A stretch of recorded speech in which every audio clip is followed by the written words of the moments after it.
ஒருவேளை சுக்கிரன் நீசமாகி சனியோட சேர்ந்துருதுன்னா லவ் வரும். அதாவது தவறான அமைப்புகள்ல உங்களுக்கு தேவையில்லாத ஒரு ப்ராப்பரான லவ் அது இருக்காது. அதே மாதிரி சுக்கிரன் ராகுவோட சேர்ந்ததுன்னா மேக்சிமம் லவ் வரும்.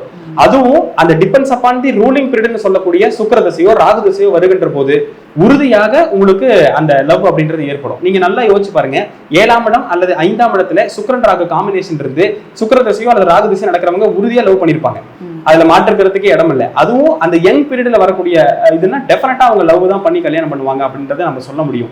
சோ இந்த மாதிரி இது தோஷமா எடுக்கிறதா யோகமா எடுக்கிறதான்றத அவங்க தனிப்பட்ட ஜாதகத்தை பொறுத்து. லவ் பண்ணி பெரிய சக்சஸ் பண்ண ஆளுங்களும் எனக்கு தெரியும், அந்த அளவுக்கு ஒரு நல்லா இருந்திருக்காங்க. ஆனா ஆரம்பத்துல ரொம்ப கஷ்டப்பட்டு வந்தவங்க தான் இன்னைக்கும் அந்யோன்யமா நல்லா இருக்கிறாங்க. ஆனா காலதேச வர்த்தமானத்தின்படி நீங்க இப்ப லவ் பண்ணக்கூடிய அமைப்பு அப்படிங்கிறது அந்த அளவுக்கு ஸ்ட்ராங்கா இருக்குமா அப்படின்னா அது வந்து ஜாதகத்தை பார்த்து தான் முடிவு பண்ணணும். சுக்கிரன் ராகு காம்பினேஷன், சனி சுக்கிரன் காம்பினேஷன் டெஃபினட்டா லவ் கொடுக்கும். கேது சுக்கிரன் காம்பினேஷன் லவ் பிரேக் பண்ணும் அப்படின்றதையும் நீங்க இந்த இடத்துல தெரிஞ்சுக்கணும்.